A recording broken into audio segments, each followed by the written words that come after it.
holiday season is done. A little bit too fast, if you ask me. After this year, I think we needed a real long holiday, and it was the same as every other year. So why don't we just try to extend the season a little bit longer and make us some hot sauce? You know, there'll be some red, there'll be some green, it'll be great. Come on, let's do it. For this recipe, I'm going to try and make some raspberry jalapeno hot sauce for a nice blend of sweet with heat. I tend to like my hot sauce a bit hotter than some, so I'm going to add some serrano peppers to make it hotter, but that's totally optional. The first thing you're going to need to do is remove all the inedibles from your vegetables. So that's take the skins and the ends off the onion, stems off the jalapenos and the serranos, and cut the ends off the carrots. We're going to go throw these on the grill, and we don't want to cook anything that we're not actually going to eat.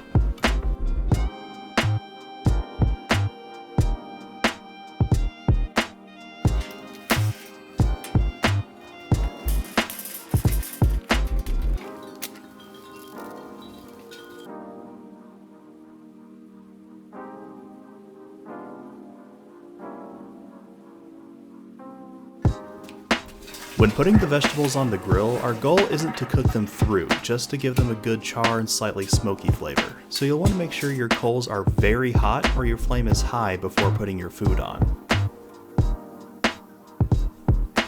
In retrospect, a grill basket would have been really useful here for holding the serranos. A few of them were sacrificed to the flames through this grilling process.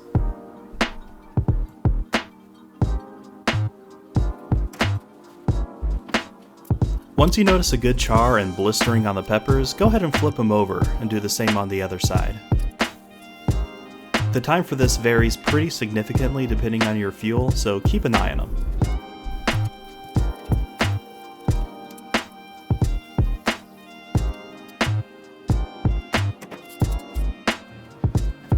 Once the peppers have been thoroughly charred and blistered, it's time to take them off the grill.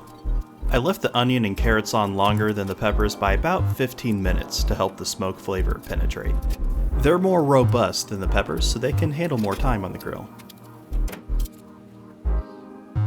While waiting on the onion and carrots to finish cooking, I'm putting a big pot over medium-low heat to saute 3 cloves of crushed garlic and about an inch of grated ginger in some neutral oil.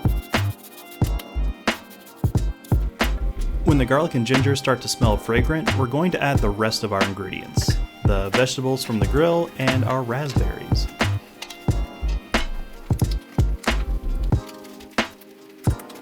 Oh yeah, we want to get the raspberry paper out of there. Whoops.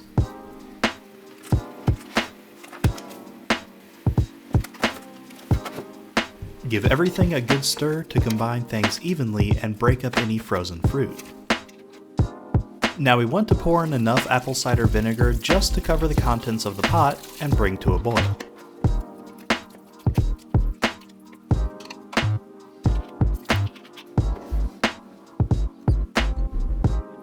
While waiting on the pot to boil, we're going to be adding some of the spices. Here I have some fennel seed and a couple whole star anise.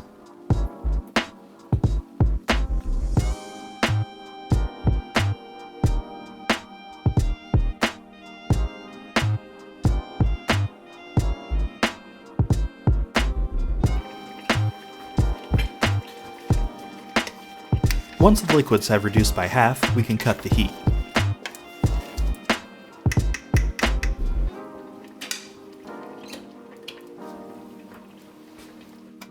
Carefully ladle the contents of the pot into a large blender.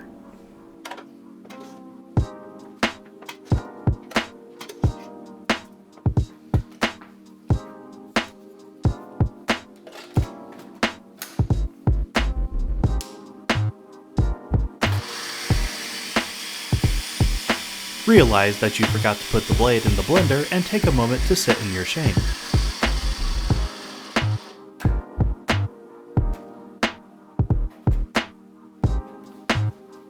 Now that your blender has a blade, go ahead and pour the mixture straight into it. We've already come this far, what's a few burns? Blend on low until homogeneous.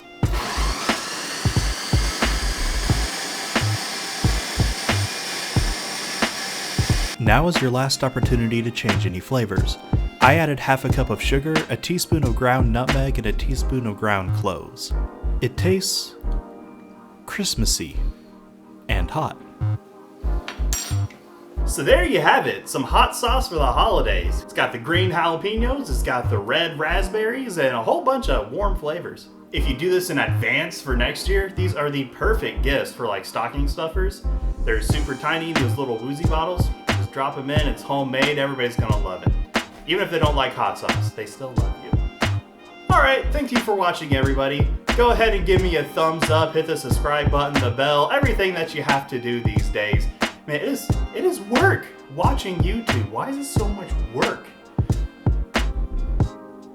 Anyways, hope you guys have a good one. Deuces.